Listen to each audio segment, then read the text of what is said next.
Yeah, for sure. If I had to just jump onto what you said, Timothy, just so that what I love about our experiences, and this is just about life, we all come from these different spheres and we all are having these very similar experiences. Because for me, I'm going to give you examples of things I've seen and heard with my own ears in my profession, where that whole idea of older heads, it's one thing to keep your job. It's one thing, we know there's certain people who go in and dead in that post that they're in since Jesus was a boy. Fine. Not fine, but fine. It's a whole other thing to know that when you dead, nobody will know how to do what you did because you never taught it. You never molded anybody, you never invested that energy into mentoring the next generation so that they can take over when you go. And there are instances where, for example, a senior will leave and now because they have left, XYZ department no longer does this particular thing or sees this particular pathology because we don't have the expertise to do so. Secondary to that, I've been in rooms where I have heard people who are supposed to be tasked with molding us say things like, well, the reason why so-and-so program has a high failure rate is because once you graduate, you become our competition. I've heard, if you teach them your skills, they'll take your job. And this is something I heard one senior say to another as the other was trying to teach somebody else in a collaborative case. And I've also been in a meeting where we were trying to bring about electronic medical record keeping, and things were going well, people were receiving the idea, we were discussing whatever, and a head of a department put their hands up. Oh, good, hold on. Allegedly, maybe this happened, maybe this didn't happen. Well, here's what allegedly happened. Allegedly. The lawyer lady up there in the booth is telling me to say allegedly. Hypothetically, all protocols of tips. Raised their hand and said, I didn't say where, maybe it's where I'm working currently, maybe it's elsewhere. Right. Maybe it's elsewhere. Right. I just want to be employed, guys. Right. All right. So head of a department put their hands up in the meeting and said, but this is how we've been doing it for years. We know, Margaret, and it's not working. Exactly. Things change. Yeah. So it's a thing. It's a very, very, very real thing. And secondary to that, as Tamitha said, part of that now is where if I have a conflicting idea that makes sense, that is backed by evidence, that is the modernized versions of doing things, I still have to now come on pussyfoot to tell you. Yeah, I can't just say, well, studies have shown XYZ, they're doing it this way now in Sweden. Yeah. Respectfully, sir, because God forbid you have a conflicting idea. I'm not saying this is specifically where I am. I'm just saying. So, for example, yesterday. Oh no, don't you carry that? Allegedly. Right. So right. Remember the other day? The time when you were So for example, I remember there was a time I was having a discussion with a colleague where they wanted me to see a particular case that wasn't for me. And they said, well, it wasn't me that made this decision, it was the boss. You want to tell him that he referred the wrong thing? I said, sure, gladly. Because in her mind, that is a threat. Because how you could tell the boss he sent the wrong thing easily. So that if he the whole department will know and they will stop calling people for foolishness. Yeah. You know, but for her, that was the idea of having to tell the boss. You go tell the boss he sent the wrong thing? Yes, I will. Where is he? Yes, so that fragile ego thing, Tamitha, also, and I'm sure it happens in your job as well, creates an environment where as much as things have advanced, as much as things are different, as much as you might have evidence, studies, the facts, the figures, the know-it-all to help improve the situation, the company, the world, that older head, I want to hear that. Because who's this little girl that now leave you with? I feel she know better than me. Yeah. But why do we also have to be the ones to say it? Because let's think about the colleagues that actually and then we're the problematic ones. What you said? Think about the colleagues that what you said? Speak up. Oh, speak up. Okay, yeah. Because just like Rian said, he's like, okay, no problem. Where's the boss? Let me tell him. But then now Rian is always the one speaking up. Rian looks a particular way. And people who look a particular way always speaking up.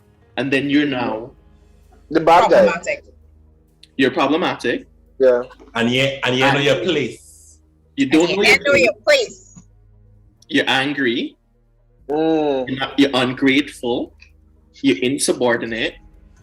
How dare you? Who you talking to? Or just ignore the email altogether. Because I like a good email. Because I like to know that it's ignored. I think that's real. Yes, lawyer. Exactly. Just ignore the email altogether. That's a great question. That's a great question. Like, why is it always us? I was in this position some time ago. Just some time ago. Not allegedly he has fans, but allegedly he was at work. Allegedly he works for IRS. Allegedly I'm sitting in this purple chair, okay? Do it over.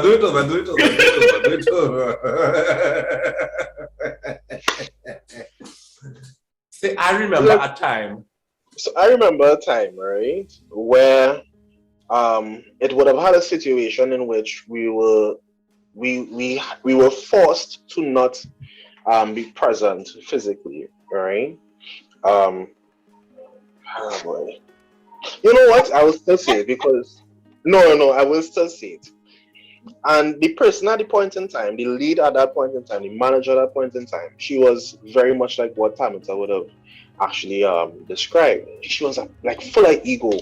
So as soon as you try to learn something that she may know, she was you don't need to know that. And it's like, I mean, I understand. I know. I probably don't need to learn it now.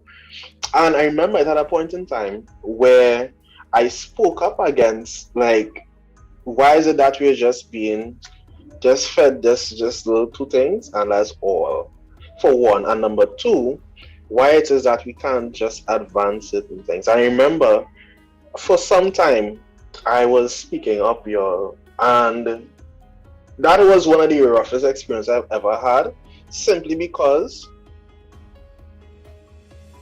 obviously as a manager you have influence, and my workload would have probably like quadrupled after I would have spoken up. And it's always amazing because sometimes you talk to your colleagues about it, you know, just through the grapevine and stuff, and they agree, you know, and then it's like we just feel so confident to say, well, you know, this is probably a little bit wrong, or we could probably try this differently, and crickets. No one big you up, and that's a really, really good question as to why is it always us? But what I would say to Timothy, I think there will always be that person. I think that will always be, and I think we should start to embrace it now. Whereas, like, I think we should embrace being that person, that voice of reason, or voice of even question, because I could tell you again, this is from personal experience. I more than anyone understand how it feels to be chastised. I'm talking about maybe subtle, like in a subtle way, or like just straight, like anyone could see it, even from the outside. You could see it's like an attack. But I think the only way for us to progress is that someone needs to take that uncomfortable step, and unfortunately sometimes it does be us. I think that is just how it is, I think is a great question. Like why? I can't even think as to why. Y'all, I'm not sure. I'm sorry. I have a crazy great memory, but I'm not sure if anyone remembers this story that we probably were told as kids. Who will bell the cat? Anyone knows that story? No? Well, bell the cat. Who will bell the cat? So it's basically, in short, it's about this cat and these mice that live in this house, right? And basically one of the mice is like, okay, well, we keep getting eaten. So what if we put a bell on the cat so we know when the cat coming, right? And nobody wants to put the bell on the cat, right? Nobody wants to step up and put the bell on the cat, and in the end, everybody dies, right? All the mice gets eaten because who will put the bell on the cat? So who's gonna stand up for all of us? I'm sorry, y'all never heard that story. Y'all never used to read them short stories as kids. So all of us just taking in the story like we are enthralled by the story though. The only cat I knew growing up was Puss in Boots. Yeah, like I remember that story, and I remember it standing out to me because I remember my mom saying like someone needs to advocate. And that's what it was teaching as at a young age. Y'all can probably like Google it. Who will bell the cat? It's a phrase. Who will put the bell on the cat? Who's going to stand up? One of us needs to stand up, or else all of us will die. It's probably a little morbid for kids thinking about it. But yeah. Right? but you know what's the best part about that whole story, yo? That all the mice died? No. Not the bell the cat, but the story in concerns with speaking up. Even though I was chastised, I was targeted for like things that I wasn't responsible for. You know what eventually happened? This is why I felt comfortable talking about it. She got fired. Reason being is because one, our CEO, he is very progressive. He's only 36 years old. All right, and he is that young person who, like, he's very in touch with current culture of young people, knowing like he's very in touch. Our CEO is 36 years old. All right. And it would have that behavior of that entitlement and that ego, it doesn't stay just to one person. It spreads like wildfire, because anyone who as soon as you mention something she thinks she might know alone, she have a way of reacting. And that would have spread throughout the company, and even at a period in time, everything was slow because of her. He wasn't having it. He wasn't having it. So the point is, if one person is like, I get to the activities, like, why we always had to say anything? Why them can't say it? I understand it, but as Tamata's story just now says, somebody had a belly cat. Because when it is I spoke about it once, twice, 3 times. I realized no one was talking about it. I left it. It's like, all right, if all they wanna work in office, if it is that all they wanna do some of them processes the same way, because we have easier way, we don't even deal. My company don't even deal with paper, right? By the way, that's how we even operate. We don't even deal with paper, physical paper. If all they wanna do that, cool. And after that, a colleague come, he say, Sam, but I wanted to say something else. I ain't even answer him. I leave him. I say, all right. I leave him. I left him. I realized that he had because I think he didn't expect me to just say, all right. Because it's like, if don't come to me and say that after. I realized that he take a hers. He eventually said it. When he said it, somebody else said something. When somebody else something, the whole of that department eventually just kind of rose. And my point being, I don't think it would have started, at least as the time it did, if one person didn't say, well, that one person being myself said something. So I understand, Timothy boy. It's real hard sometimes, because people they just be real unfair. Like people. What if the cat eat you? What if the cat eats you when you go to bell the cat? What if the cat eats everybody?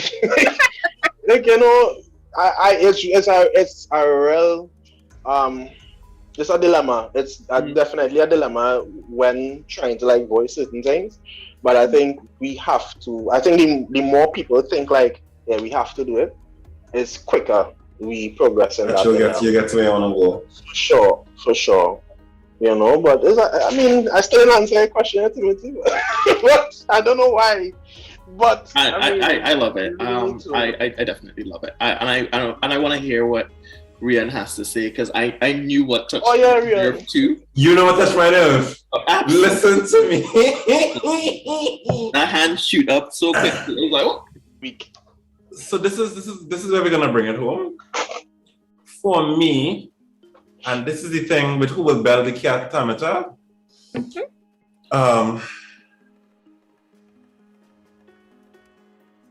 When you are that person who always speaks up and always says things, very often you can become the sacrificial mouse. Because they know the cat might eat you. And since you's the mouse who's always running out anyway, people don't realize that this mouse is haggard and battered and ratty and mingy from all the cats they bell already. And I hate. If you want me to jump kick you in your chest, come by me after a meeting where I spoke up and say, you know, I didn't agree with you, but I didn't want to say nothing. Get the fuck out of here. Yeah, because what happens is, in the eyes of the powers that be, during said meeting, it looks like it's a Rion issue, and only you have an issue with no toilet paper in the toilets. And sometimes they know that's the general consensus, but simply because no one else said something, they're gonna pin it on you. That's literally how it happens. And there are two things there. Only you say something, and it's always you who does be saying something. Wow. True. I mean, Rian, just to be devil's advocate, at least you don't get painted as the angry black woman, right? You just get painted. But we get painted as the angry black man. And I know not to be Really? the angry black woman, but absolutely, absolutely, we are painted as the angry black man. And when we say things, same thing. And that's why I could appreciate when women say that, because I'm like, we don't get it as much as you, agreed, but we do get it. Yeah. And it stops us. Like, before you even say anything, you have to mentally sit down and think, do I want to be like attacked today? The one thing I think black men and women have in common in situations of conflict that I've learned the hard way, and this is unfortunate, and because I remember there was one particular, once upon a time, allegedly, co-worker with a disgusting attitude. And if it's one thing I learned from an interaction where they chose me that day is, and I believe black women have the same issue, you do not have the luxury of raising your voice. Yeah, or no matter what is happening and how bad it is getting, even if it is your steaming, right in the back of my ears here, just get a heat.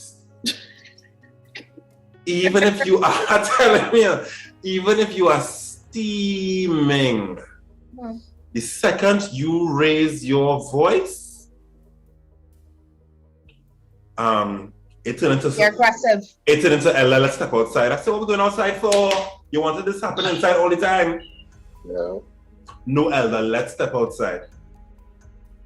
Yeah. It's almost as if blacks having very human reactions are villainized and exaggerated on the what was on a pedestal that we are black and we are already seen as being problematic. And if you look at how the media paints us, they paint us in this.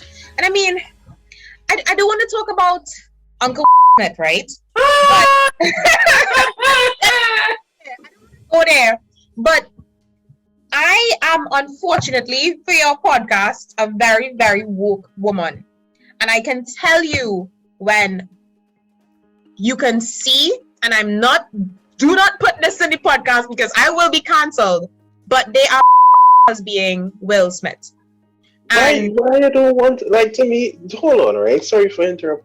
Listen, it's just an opinion. Why people be, no, I mean, I understand this is just no, reality, but it's just like, it's just no, because wait, because what he did was wrong, right? Mhm. But they ended Bill's career, and they treated him, they held him to a very, very, very, now I understand law and I understand right and wrong, and yeah, he probably got what was coming to him, right? But if he was white and if he was different, he would not have had the same outcome. And I can say that they're being well, and I do not agree with what he did, but I do feel like the consequence of our actions are always tenfold worse For the same when actions. you get for the same actions when you stand in that courtroom with black skin. And that is something that you need to remember. I remember telling my little brother this when he was growing up. I was like, you have all your friends that want to do the most, but you need to remember that you're skin black and you're going to stand in the courtroom on the same pedestal with black skin. And that is something that is very big. They are built wills. And while I do not agree with the actions of either man in that situation, I do feel like the media drags black men. And if you want to bring it into our environment, our workplaces, whatever, we drag blacks and the emotions that we have and the outbursts that we have, and we sensationalize it and we make examples of black men. And our own black people, we don't see what's happening because it's easy to jump on the bill. I'm not at all saying that what he did was right, but it's easy to jump on his case and look at the consequence of his action and look how he was dragged and just look at a lot of circumstantial things and say yes.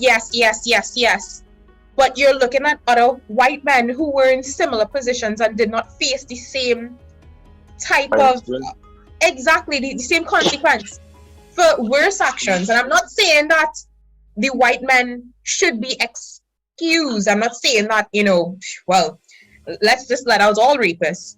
I'm just saying that they are being well, and I feel like generally speaking, we hold our black men to a brighter light, and it's almost like we're waiting for them to break.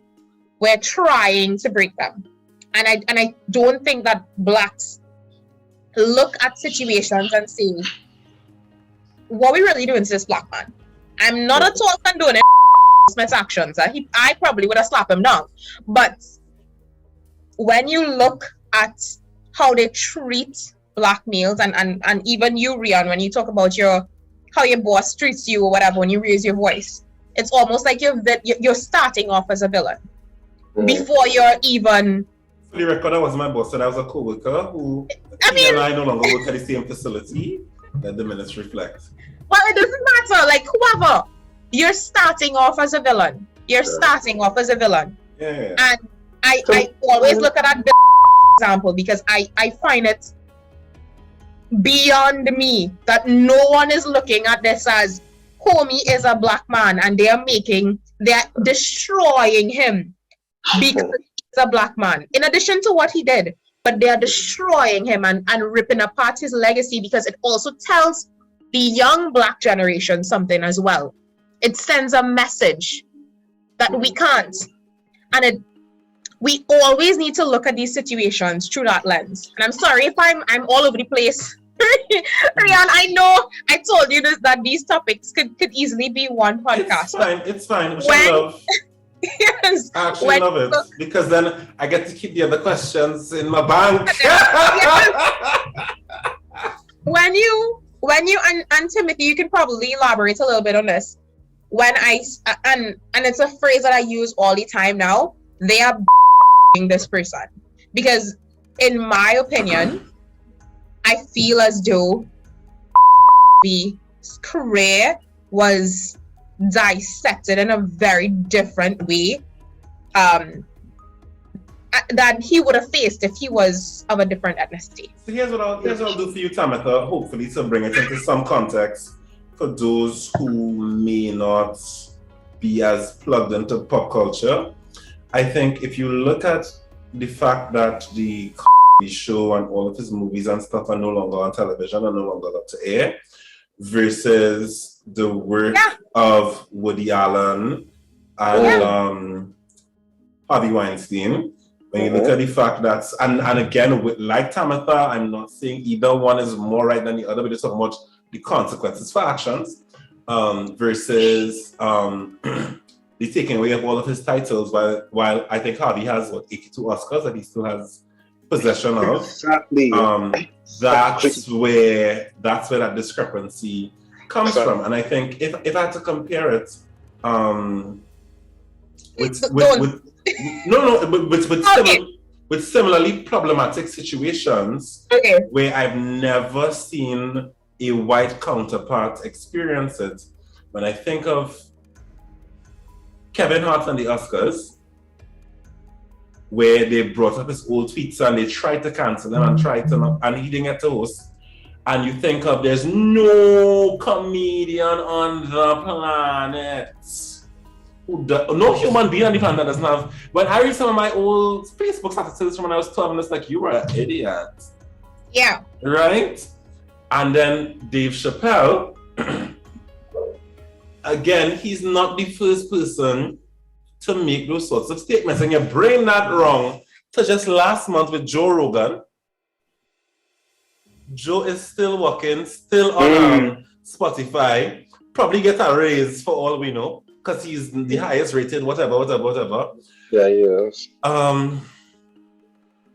So, and the whole idea of the different consequences for the same action feeds into everything, because it's also reflected in the criminal justice system. I mean, not going down that rabbit hole tonight, but I feel like Timothy wants to, because he's raising his hand. Right, and he's like, I was waiting for Timothy actually. Right. I'm sure he knows a lot. Let me tell you, like, you see when Timothy straightens up in that chair,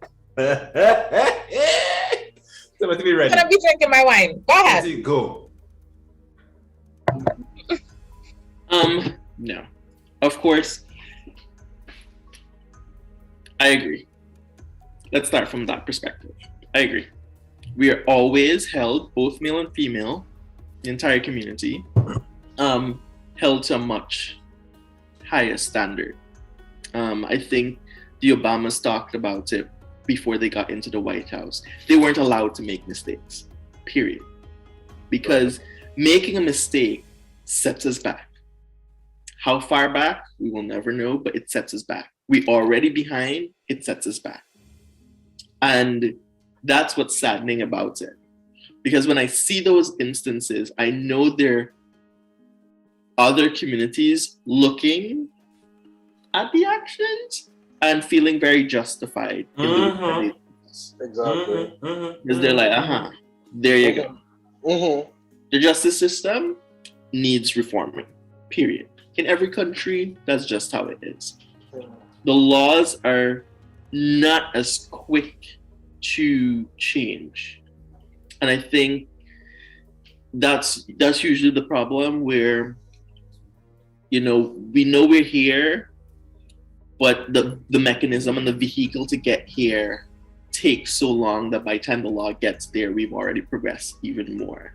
And so we're always behind legally. The system needs to be reformed. We also need to scrutinize judges more, magistrates more.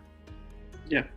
Just to clarify, because I know you live and work in the US, the justice system you're referring to is American, Trinidadian, Guyanese, or just on a whole?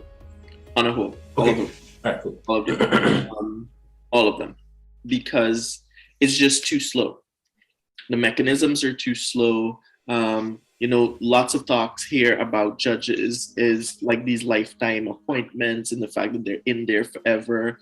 It has to go through all of this congressional approval. So same thing with Parliament back home. Like, there's so many steps to ensure that one change could be made, that by the time it's made, it's just too far along. But we've always been held to a higher standard. And the community holds us to a higher standard. So that bright light that Tamitha is talking about, it's just like, yes, just waiting for a mistake so that it could be amplified. And that's deeply, deeply saddening. Bill actions were sad. Actions were sad. It was just, I just felt really disappointed because it's so hard already, and to have to deal with all of it because they're influencers, they're celebrities, and so they're used as the model for all of us. Also problematic because we're not a monolith. My net worth and or in nowhere close, so like they're living an experience that I don't live, but yet they're the representation of us, and that for me is problematic in itself, but it's so difficult to just break away from it. And they have to understand that yes, while they're humans and they get to make mistakes, they have their actions have lasting consequences for all The of ones us. coming behind them. But they get to be shielded in a way that I can't be shielded. Their wealth and their privilege and their just everything shields them in a way that they could recover that I can't be. Like I would never be able to do. You know what I mean? Or I shouldn't say never be able to do, but I can't do in the same way. Right, because who knows where you're gonna reach in life, Timothy? Absolutely. Absolutely. And I'm hoping that when I'm at that point, I don't make similar mistakes or don't and I think what I wanted to add to all of this, the issue with the Kevin Harts and the Chappelles of the world is that they double down on their mistakes. Rather than say, okay, yeah, that was dumb. I shouldn't have said that. It was problematic then, it's problematic now. I apologize to the community. I am growing, I'm learning. They double down on their mistakes. Understood. And because they double down on their mistakes, people cancel them. Now, I don't believe in cancel culture. I think it doesn't lend to discussion. It doesn't lend to people like, learning from their mistakes and growing. We don't give them a chance to do that. But it's hard for me to engage with someone. Like if I come and say, well, what you said hurt me, and your response is, well, like, whatever. I don't know how to engage with that. And that's how I feel it was, sort of like in the Kevin Hart situation in Chappelle, where they're just kind of like doubling down on it. Apologized. Chris apologized. He's banned for a decade. From making these appearances and all these different things, and it's so difficult to separate the man from the character. So I'm glad that they didn't take his Oscar away, because his performance as King Richard is separate and apart from what happened on the day. So I'm glad that they sort of recognized that. They didn't recognize that for Bill. Like, they're punishing the character. And I think the justification for them is that this is something that he was doing on set. This is something that he was doing while he was in the show. Like, girls were auditioning with chaperones because it was this known thing. And this is sort of like part of his punishment. And I don't know. I don't know what's right or wrong in it. I know that I agree that we are held to a different standard. We're punished more, and not only by the people outside of our community, but the people within our community, maybe even more from the people inside. Because we don't recognize it. Yeah, and I mean, these are our heroes. These are people who we look up to. So when they make mistakes and have a human experience, we're so disappointed. No, but in addition to that, I think it takes, let's be politically correct here. It takes a certain level of wokeness to understand the racial issue holistically. And you said that you're big on perspective. I am big on looking at there are two things that I'm very passionate about, probably a little more, but like navigating the world as a female and navigating the world as a Black female, and that word Black stands a lot of weight on to me. And I feel like we don't, as a Black community, don't understand when we're hurting our own community. It's very, very, very easy for us to identify when it's them, but it's very, very difficult for us to identify when it's us. And it's even worse when we're an us add into them. Like, we don't see when we are creating a bigger problem for ourselves, especially on sensationalized matters. We don't see it because it's not something we talk about. Mhm. Us dragging Will is just, yeah, but we don't see how that adds to the cross that we have to carry, because it's not something we talk about, and it's not something that I think is mainstream. And I mean, we don't need to touch this, but I feel like, and you touched on it when you spoke about your privilege as a lighter skinned Black person. I feel like Blacks always need to remember, when we look at the music that we listen to, and we look at what we categorize as culture, that we are partaking in culture from a place of privilege. Because I was privileged to grow up with two parents who would guide me on this is right and this is wrong. So me hearing, I go pick up a gun and I go shoot up this and the other, that not going to have an effect on me.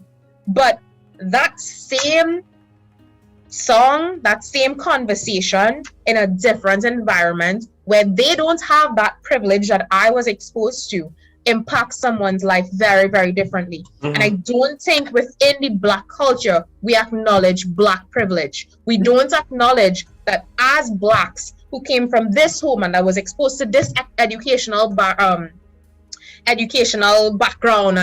this I don't know, environment, we don't see ourselves as different to the Blacks that are less privileged than us, that are in poverty, that don't have access to school, and we push our culture on them, and we don't see that our culture is hurting them and changing the entire course of their lives. And that's why I detest certain types of music, because you don't understand that there are very, very young youths that have nothing else to look up to besides your music, and they're going to live their lives in accordance to what you are teaching them.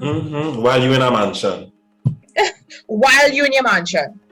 And then you're upset when the white person does something. I think it's beyond me that as a people, we have not begun to see that we are hurting ourselves. Tammy, and I think if we go down a rabbit hole here, I'm okay with it, but let me tell you what I learned recently, Tammy. In what you just said about not talking about things secondary to things that happen in celebrity culture, and how that harkens back to the kid in the ghetto. The kid in the ghetto. I take responsibility for the fact that I was one of many people who found Kanye West's antics towards Kim funny for the first 2 weeks. I would post about it, keep. And then a friend of mine had a post about the fact that Kanye is very much a proxy for many Black men who harass their ex-wives and ex-girlfriends after they break up, who show up at their workplaces, at their homes, come and cuss them, murder, post, call, and so on. So, Janice is our hope on social media, and ended with saying, how would you feel if Kim was your sister? Ignore the fact you're like she, ignore the fact you find she do X, Y, Z, and the third. How would you feel if Kim was your sister and that was her ex-boyfriend? And my sister? Harass my sister? And it occurred to me that the same way that I'm making fun of what he was doing to her is the same way that when Leroy show up in front of Lily's house and say, Lily is a bitch. What can't do that? I'll bleep it. Lily is a bitch. tang, mature and this, mature and that. We just be the neighbors who come outside and laugh. Not we, but because I wouldn't. But you know, neighbors will come outside and laugh and hey, she looked at that. She honey man. And in the absence of that post and in the absence of that conversation with my friend, I would have continued to have been a person who found this endangerment of a woman, her family, and her new boyfriend funny. You know, so I agree with you that very often there are things that happen on that larger celebrity stage that can very easily mirror what happens with the rest of us. I want to one step ahead of you. It's not only mirror. I think another word that we could use is influence. Yes. Because to mirror is okay, but to influence is where we begin to have a problem. Yes. Because Kanye do something. Kanye have lawyers and money. Yes. Homie from the ghetto is going to be another reason why black people shouldn't, and another reason why you see them black people, and another reason why another mother is bawling. Yes. So, and I feel like we need to see it through that lens, and we have not. And I don't know when we're going to get it. I don't understand why we haven't gotten it yet. It's been a very long time, but we are not seeing it as we are hurting ourselves. We are hurting ourselves through music. We are hurting ourselves through, damn, I say it, BET, because I freaking hated BET growing up, because I was like, this is sorry, you can beep that out, but we are hurting ourselves. And we are hurting ourselves, and when we've done hurt ourselves, we're saying, but the white kid does do it too. Yeah, those consequences are the same. Guys, this was amazing. Like, it was everything I hoped it would be and more. We're going to wrap it in a bow, call it tonight. Yes. Before we go, I just want to thank each one of y'all for showing up tonight. Thank you for your contributions. It was an incredible conversation. I would love to have the three of y'all back together because I love the dynamic. And hopefully Thais will be available next time, you know, so that Tamitha will not be on her own. However, you handled yourself very gracefully. She does it on a daily basis. That's her life. That's my life. Yeah. That's my bread and butter. Yes. I mean, that was good. All right, guys. So thank you for joining us on the first installment of the Hot Tea Panel. Don't forget to like and subscribe and hit the bell notification. Until next time. Bye. Love it. Cute. Yes. That's cute. That was it. Love it.